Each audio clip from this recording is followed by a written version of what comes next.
तीन शब्दों का इस्तेमाल ना सबसे ज़्यादा हो रहा है आज की डेट में, तंत्र, मंत्र और यंत्र। तंत्र जैसे ही इस शब्द को कोई इंसान सुनता है ना तो उसके मन में सबसे पहले डर की भावना आ जाती है। तो सबसे पहले तो मैं ये जानना चाहूँगा कि तंत्र का असली मतलब क्या होता है और ऐसा क्यों है कि लोग उसको हमेशा नेगेटिविटी के साथ कनेक्ट करते हैं।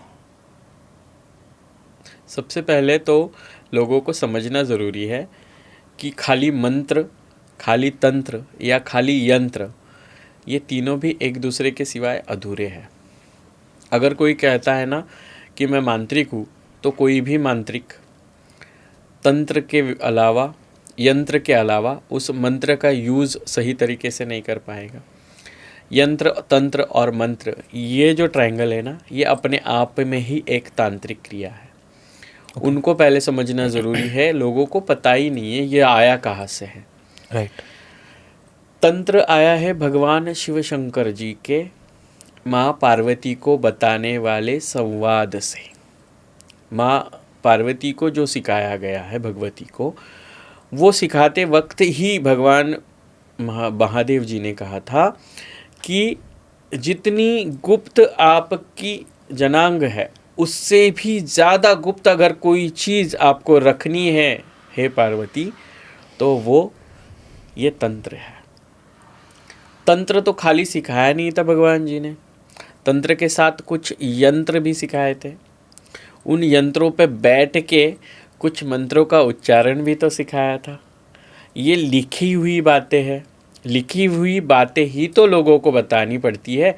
कथावाचक क्या करते हैं कि किसी भी रामायण, महाभारत या किसी भी कथासार का या ग्रंथ का, भगवद गीता का आधार लेते हुए लोगों को वो कहानियाँ सुनाते हैं, यानी वो किताबों में लिखी हुई कहानियाँ अपने तरीके से वर्णन करते हैं। उसी तरह के कई लोग आए हैं जिन्होंने तंत्र से रिलेटेड सही बातें छोड़कर अपनी मनगढ़ंत कहानियाँ लोगों को सुनाना शुरू कर दिया है, और उन्हीं मनगढ़ंत कहानियों का डर लोगों के अंदर फैल रहा है। कोई भी कह देगा मैं तंत्र करता हूँ, कोई भी कह देगा कि मैं मंत्र से ये करता हूँ, लेकिन पहले तंत्र, मंत्र और यंत्र, इन तीनों चीज़ों को एक साथ बांधने वाली चीज़ें तो उनको पता होनी चाहिए, या लोगों को बताओ ना पहले। कोई भी कह देगा आप पे तंत्र किया है। अगर आप पे तंत्र किया है तो किस क्रिया से किया है, किस विधि से किया है, किस चीज़ की वजह से किया गया है। अगर किया है तो वो आप पहले लोगों को दिखाओ कि हाँ ये किया है। बोलने से ही लोग डरने लगे हैं, और इस दुनिया में डराने के लिए एक डराने वाला चाहिए होता है। बस ये तांत्रिक लोग डराने वाले बन के बैठे हुए हैं। बहुत सारे तांत्रिक देखे, बहुत सारे मांत्रिक देखे, बहुत सारे ऐसे साधक देखे जो खुद को अघोरी अघोरी बताते घूम रहे हैं।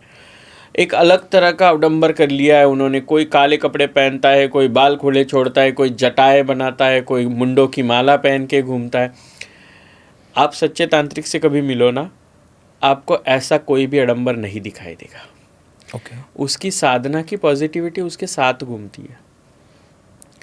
उसकी वाणी से, उसकी नज़रों से, उसके स्पर्श से आपको वो महसूस होती है, और ये चीज़ जिसमें आपको महसूस हो, वो सच्चा तंत्र, मंत्र और यंत्र को जानने वाला तंत्र साधक होता है। ये लोगों को ना बताते हुए, लोगों को डराने का जिस दिन से धंधा शुरू हुआ, उस दिन से लोगों में तंत्र, मंत्र और यंत्र के बारे में गलतफहमियां फैलनी शुरू हो गई।